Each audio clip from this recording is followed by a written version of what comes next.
Buongiorno e ben ritrovati con l'informazione flash di New Sicilia. I principali titoli della mattina. È uscita la nuova classifica del Sole 24 Ore sulla qualità della vita nelle varie città italiane. La Sicilia si conferma purtroppo in coda. Ragusa è la provincia migliore dell'isola, ma solo all'82esimo posto.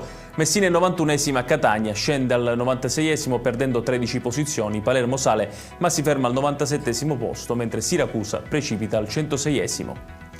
La politica a Palermo. Domani alle 14 all'Ars si discuterà la mozione di sfiducia al presidente della regione Renato Schifani. Sulla questione è intervenuto il leader di Sud Chiama Nord Cateno De Luca, che ha parlato di esito scontato del voto, ma di come il dibattito rappresenterà un vero e proprio bivio politico per il futuro della legislatura. Nei prossimi giorni partiranno i lavori di manutenzione straordinaria della diga Olivo a Piazza Armerina nell'Ennese. La Regione ha stanziato infatti 29 milioni di euro per recuperare 8 milioni di metri cubi di volume utile e riportare l'invaso a una capacità di 13 milioni di metri cubi di acqua a servizio di oltre 5.000 ettari agricoli tra Enna e Caltanissetta.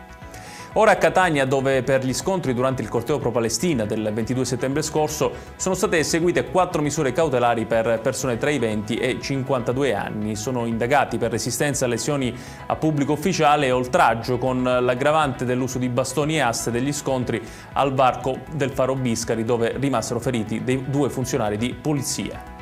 Chiudiamo a Caltanissetta, dove la Guardia di Finanza ha scoperto 74 falsi percettori del reddito di cittadinanza per un danno stimato di circa 400.000 euro ai danni dello Stato. Tra loro pregiudicati e cittadini extracomunitari privi dei requisiti di permanenza, soprattutto nei comuni di Gela e Niscemi. Tutti sono stati denunciati.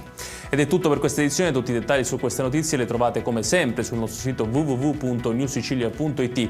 Grazie per averci seguito e buon proseguimento di giornata.